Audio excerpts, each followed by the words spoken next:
एक राजा वासना में इतना अंधा हो गया कि अपनी ही सगी बेटी, अपनी खुद की औलाद को गलत नजरों से देखने लगा। पर फिर कुछ ऐसा हुआ कि सब कुछ हिल गया। विलासनगर नाम के एक राज्य पर राजा मदन पाल का शासन था। राजा मदन पाल बहुत ही धूर्त और अय्याश किस्म का व्यक्ति था, जो हर समय बस भोग विलास के बारे में ही सोचता रहता था।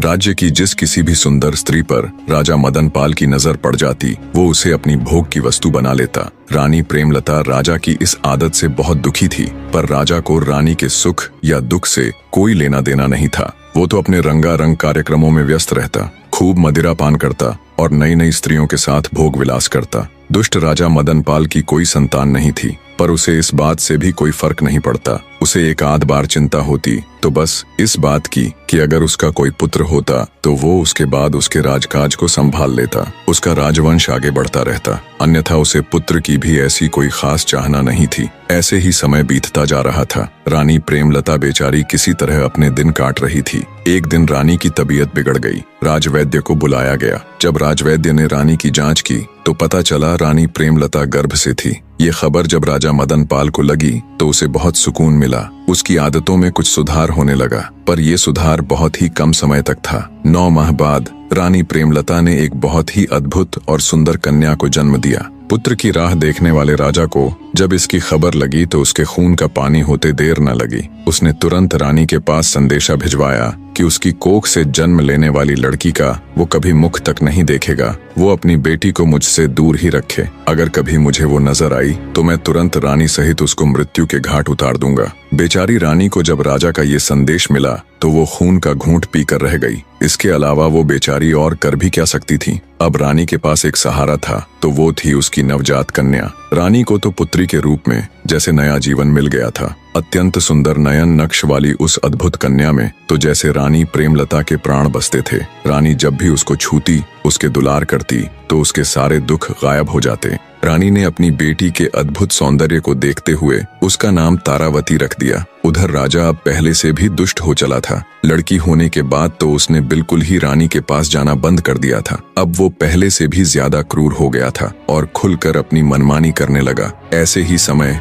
बीतने लगा। राजकुमारी तारा अब 10 साल की हो चली थी। वो इतनी सुंदर थी कि उस जैसा पूरे संसार में कोई नहीं था। रानी प्रेमलता को अब अपनी बेटी राजकुमारी तारावती के विवाह की चिंता होने लगी, क्योंकि पुराने समय में बचपन में ही बच्चों का विवाह कर दिया जाता था और जब उनकी 18वीं वर्षगांठ मनाई जाती तब उनका गोना कर दिया जाता। अर्थात जिस लड़के के साथ लड़की का विवाह होता, लड़की को अपना घर छोड़कर लड़के के घर जाना होता। इसी चिंता को ले रानी राजा के समक्ष जाती है और कहती है, महाराज, आप अपनी बेटी की शक्ल तक नहीं देखना चाहते तो ना सही, आप मेरे पास भी नहीं आना चाहते तो ना सही, पर अब हमारी बेटी 10 वर्ष की हो चुकी है। कम से कम अपनी बेटी के लिए नहीं तो इस समाज की खातिर ही सही। लोग क्या कहेंगे कि क्यों राजा अपनी बेटी का विवाह नहीं कर रहा। इस उम्र में तो सब अपने बच्चों के विवाह कर ही देते हैं। इसलिए हे राजा, जल्दी से राजकुमारी के लिए कोई योग्य वर देखकर उसका विवाह कर दो। अनमने ढंग से रानी प्रेमलता की बात सुन रहे राजा ने जब उनकी बातों पर विचार किया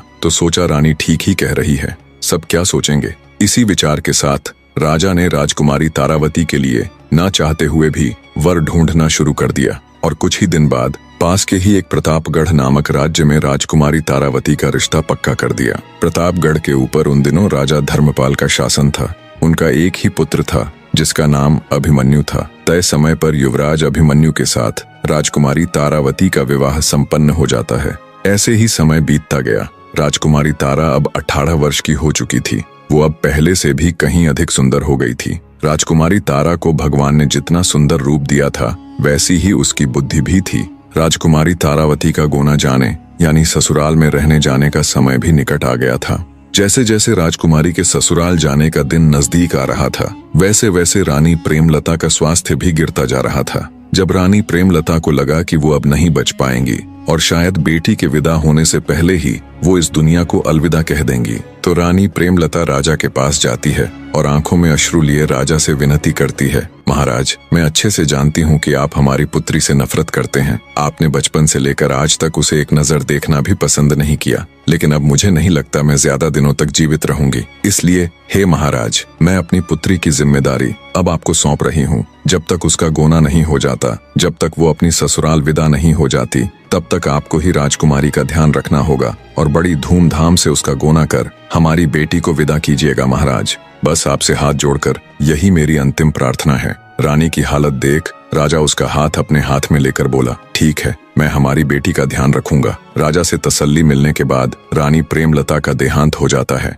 रानी के देहांत के बाद उसे किए गए वादे के अनुसार राजा मदनपाल राजकुमारी तारावती को संदेश पहुंचवाते हैं कि आज वो उससे मिलने आएंगे। जब राजकुमारी तारावती को अपने पिता का संदेश मिला तो उसकी खुशी का कोई ठिकाना नहीं था। जिंदगी में पहली बार आज वो अपने पिता से मिलने वाली थी। दरबार के कामों से निवृत्त हो जब राजा राजकुमारी तारावती से मिलने जनाना महल जाते हैं और उसे आवाज लगाते हैं, तब राजा की आवाज सुन जैसे ही राजकुमारी तारा राजा के सामने आती है तो राजकुमारी तारा को देखते ही मदनपाल सुन्न पड़ जाता है। अपनी ही सगी बेटी को दुष्ट राजा गलत नजरों से देख रहा था। राजकुमारी तारा को जब राजा मदनपाल ने पहली बार देखा तो वो ये भूल गया कि उसके सामने कोई और नहीं बल्कि उसकी अपनी सगी बेटी है। राजा ने आज तक इतनी सुंदर कन्या नहीं देखी थी। मदनपाल को ये विश्वास ही नहीं हो रहा था कि सामने खड़ी ये खूबसूरत कन्या उसकी वही बेटी है जिससे वह जन्म से ही नफरत करता आया है।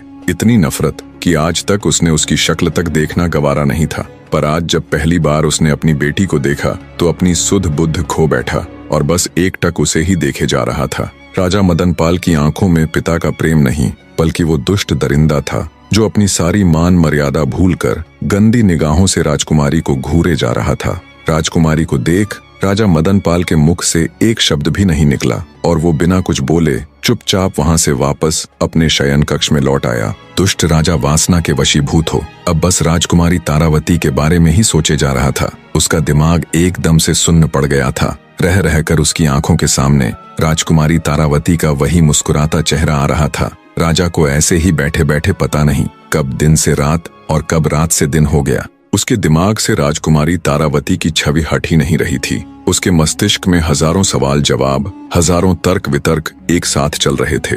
इधर बेचारी राजकुमारी तारावती भी असमंजस में थी। जिस पिता से मिलने के लिए वो इतनी आतुर थी, जिस पिता को उसने पैदा होने के बाद अपने जीवन में आज पहली बार देखा था, पहली बार मिली थी। पता नहीं क्यों, पर उससे मिलने के बाद राजकुमारी को लेश मात्र भी खुशी महसूस नहीं हो रही थी।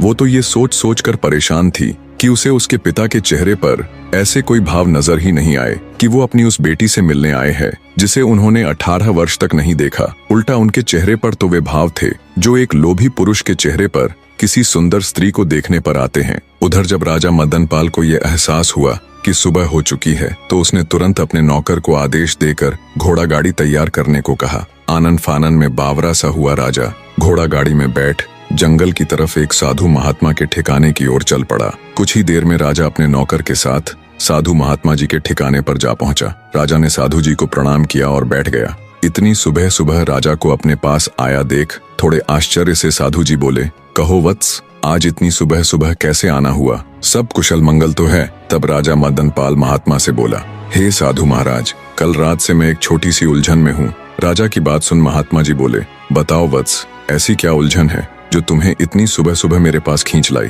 राजा मदनपाल बोला, प्रभु, यदि किसी ने आम का पेड़ लगाया हो, उसकी दिन रात सेवा की हो और कई वर्षों बाद जब वो पेड़ फल देने लगे तो जिसने वो पेड़ लगाया है क्या वह उसके फल को किसी और को देने की बजाय स्वयं नहीं खा सकता? अगर वह स्वयं पेड़ के लगे फलों को खा ले तो क्या ये कोई अपराध होगा?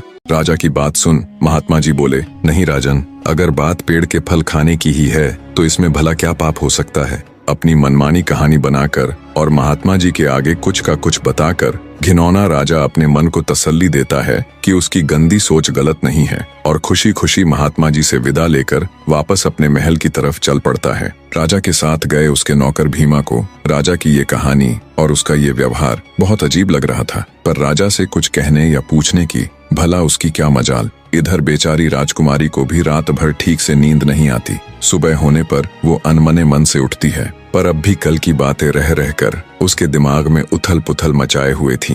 अंततः राजकुमारी तारा ने सोचा कि कहीं ये सब उसका वहम तो नहीं, क्या पता उसके पिता ऐसे ना हो और वो ही उनके बारे में कुछ भी अनाप शनाप सोचे जा रही हो। इसी सोच के साथ राजकुमारी अपने पिता से बात करने का निर्णय लेती है और जब उनके निवास स्थान पर जाती है तो राजा को वहां नहीं पाती, क्योंकि राजा उस समय जंगल में महात्मा जी के पास गया हुआ था। राजा मदन पाल महात्मा से मिलकर वापस अपने महल आ जाता है। काफी देर सोच विचार कर वो एक पत्र लिखता है और वो पत्र अपने नौकर भीमा को देते हुए उसे हुक्म देता है कि इस संदेश पत्र को लेकर तुम फौरन प्रतापगढ़ जाओ और राजा धर्मपाल को ये पत्र दे देना। राजा का हुक्म मिलते ही नौकर भीमा तुरंत प्रतापगढ़ के लिए निकल पड़ता है। कुछ ही घंटों का सफर कर वो प्रतापगढ़ पहुंच जाता है। राजा धर्मपाल दरबार लगाए राजसभा में बैठे थे। भीमा राजा धर्मपाल को प्रणाम कर जब राजा का दिया पत्र उन्हें देने लगता है तो राजा धर्मपाल कहते हैं, क्या संदेश लाए हो, जोर से पढ़कर सुनाओ। तो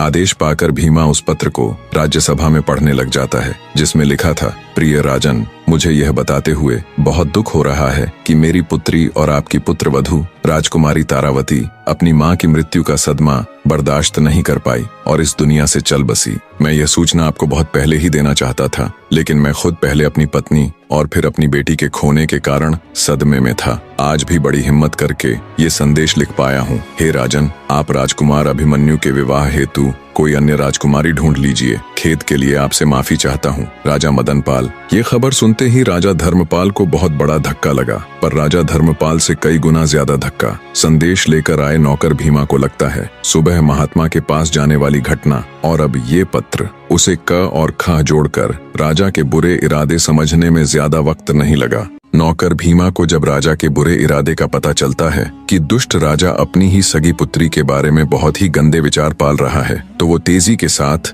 अपने घोड़े को विलासनगर की ओर दौड़ा देता है। पुराने समय में जब राजा महाराजाओं का विवाह होता था, तब लड़की का पिता अपनी बेटी को धन दहेज के साथ ही नौकर चाकर भी दिया करते थे। नौकर भीमा भी ठीक उसी तरह रानी प्रेमलता के साथ विलासपुर आया था, इसलिए वो हमेशा से ही रानी प्रेमलता के प्रति वफादार रहा था। जब उसे राजा के अनिष्ट इरादों का पता चला तो वो कैसे भी करके रात होने से पहले राजकुमारी तारावती के पास पहुंचकर उसे इन सब बातों से अवगत करवाना चाहता था। वो तेजी के साथ विलासपुर की ओर बढ़ रहा था। इधर जब राजा मदन पाल के द्वारा भेजे गए संदेश की सूचना राजा धर्मपाल के पुत्र राजकुमार अभिमन्यु को लगी तो वो बेचारा एकदम सन्न रह गया। राजकुमार की हालत ऐसी थी कि काटो तो खून नहीं, जैसे उसके शरीर में प्राण ही न हो। जब आज से 7-8 साल पहले उसका विवाह राजकुमारी तारावती के साथ हुआ था, तब राजकुमार अभिमन्यु ने तारावती की एक झलक देखी। वो उसकी कजरारी आंखें, वो उसका मासूमियत से भरा चेहरा, तब से ही वो राजकुमारी के साथ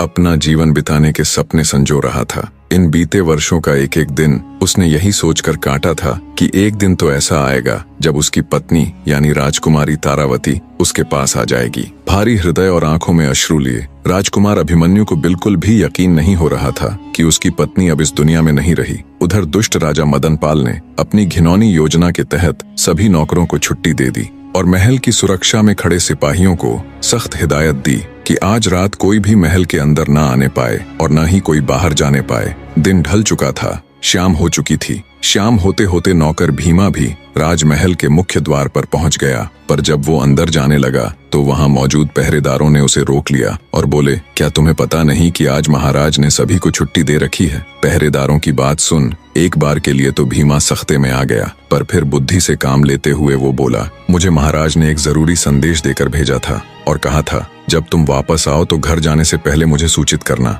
मैं तो बस उन्हीं के आदेश का पालन कर रहा हूँ। भीमा की बात सुन पहरेदारों ने उसे महल के अंदर जाने दिया। भीमा आनन फानन में भागा तुरंत राजकुमारी तारावती के विश्राम गृह में गया।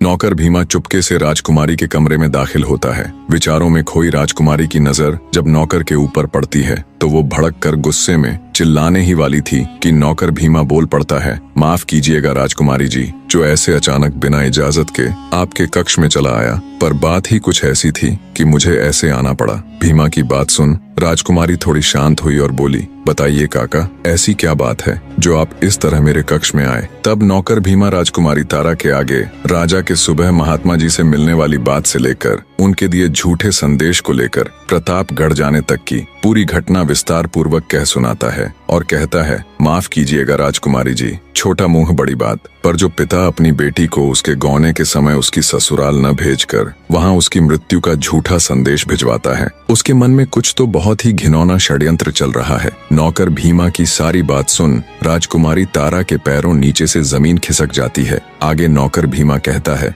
बेटी, नादान उम्र में ही आपकी स्वर्गीय माताजी के साथ मैं यहाँ विलासनगर में आ गया था। तब से मैं हमेशा उनके प्रति पूरा वफादार रहा हूँ। जब आप छोटी बच्ची थीं, तब मैंने आपको अपनी गोद में खिलाया है, इसलिए जब मुझे ये सब पता चला तो आपको बताना जरूरी समझा। अब मैं जा रहा हूँ। इतना कहकर भीमा वहाँ से चला जाता है। राजकुमारी तारा के ऊपर तो जैसे आसमान टूट पड़ा था। वो बेचारी खड़ी खड़ी जम गई। झरने की तरह उसकी आंखों से टप टप आंसू बह रहे थे। उसका दिमाग एकदम से सुन्न पड़ गया था। एक बार के लिए तो उसे ऐसा लग रहा था कि जैसे वो अपने पिता के बारे में कुछ भी अनाप शनाप सोचे जा रही है। कोई पिता इतना नीच कैसे हो सकता है? पर नहीं, उसने जैसा सोचा वो सब बिल्कुल सही था। सभी तार उसके दिमाग में जुड़ने लगे। वो खुद को उस आम के पेड़ से और अपने पिता को पेड़ के मालिक से जोड़कर देखने लगी। उसे समझते देर न लगी कि क्यों उसके दुष्ट बाप ने उसकी ससुराल में उसकी मौत का झूठा समाचार भिजवाया है। जब उसकी माँ जीवित थी तो उसने अच्छे से राजकुमारी को उसके पिता की आदतों से अवगत करवाया था, लेकिन वो इतना गिरा हुआ और इतना नीच हो सकता है, उसकी सोच इतनी गंदी हो सकती है, ऐसा वो कभी सपने में भी नहीं सोच सकती थी। कुछ देर तक राजकुमारी अचेत अवस्था में बैठी आंसू बहाती रही। फिर उसने विचार किया कि अब उसका यहाँ एक पल भी रुकना उचित नहीं है।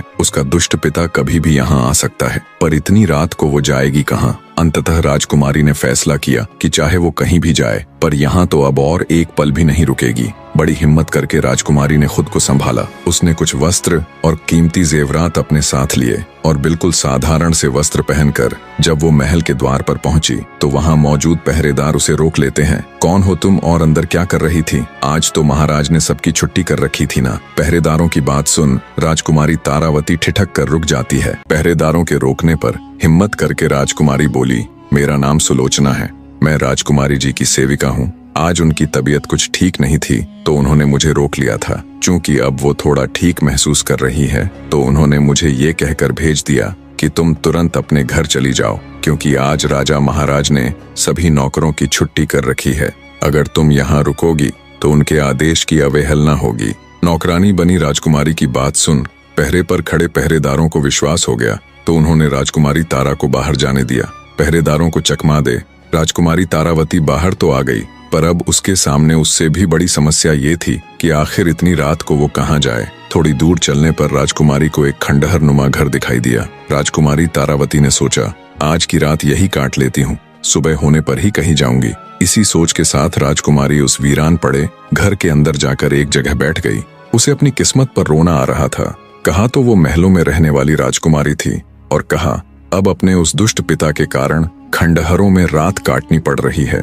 ऐसे ही बैठे बैठे उसकी रात कट जाती है। जब सुबह का थोड़ा उजाला दिखा तो राजकुमारी फिर से चल पड़ती है। उसे इस बात की चिंता भी थी कि अगर उसका दुष्ट बाप उसके कमरे में आया तो उसके वहां न मिलने पर उसकी खोज शुरू हो जाएगी। इसलिए वो जल्दी से जल्दी जितनी दूर हो सके जाना चाहती थी। राजकुमारी तारा पूरी तेजी के साथ दिशाहीन आगे बढ़ती जा रही थी। इधर जब सुबह हुई तो जैसा राजकुमारी ने सोचा था वैसा ही हुआ। राजा मदनपाल सुबह होते ही उसके कमरे में आया। जब उसे वहां राजकुमारी नहीं मिली तो उसकी छाती पर तो सांप सा लेट गया। पूरे महल में राजकुमारी की तलाश की गई पर वो कहीं नहीं मिली। मिलती तो जब वो वहां होती। निराश राजा मदनपाल हाथ मलता रह गया। चलते चलते राजकुमारी तारा जब थक गई तो पास ही दिखाई दे रही एक नदी के किनारे थोड़ी देर विश्राम करने के लिए बैठ गई। प्यासी राजकुमारी जब नदी से पानी पीने लगी तो उसे पानी में अपनी परछाई दिखाई दी। परछाई देख उसे अपने सुंदर रूप से घिन आने लगी। सोचा ऐसा रूप किस काम का जिसे देख अपने ही हैवान बन जाए। अगर वो कुरूप पैदा हुई होती तो शायद उसे आज ये दिन ना देखना पड़ता। टूटी हुई आत्मा और थके हुए शरीर के साथ राजकुमारी वहीं बैठी रही। अचानक उसके मन में ख्याल आया, क्यों ना वह अपनी ससुराल चली जाए और उसके साथ जो बीता है वो सब उनके आगे बयान कर दे। फिर सोचने लगी, किस मुंह से उन्हें ये सब बताऊंगी और क्यों वो मेरा यकीन करेंगे। तभी उसके दिमाग में एक विचार आया कि क्यों ना इस पापी रूप को ही खत्म कर दिया जाए। ना रूप रहेगा और ना कोई इसका चाहने वाला। क्रूप स्त्री को कोई भी तंग नहीं करेगा। इसी सोच के साथ राजकुमारी तारा ने अपने पूरे शरीर पर कालिख पोत ली कहानी के आगे का भाग भी बहुत जल्द आप सबके सामने होगा। बने रहे।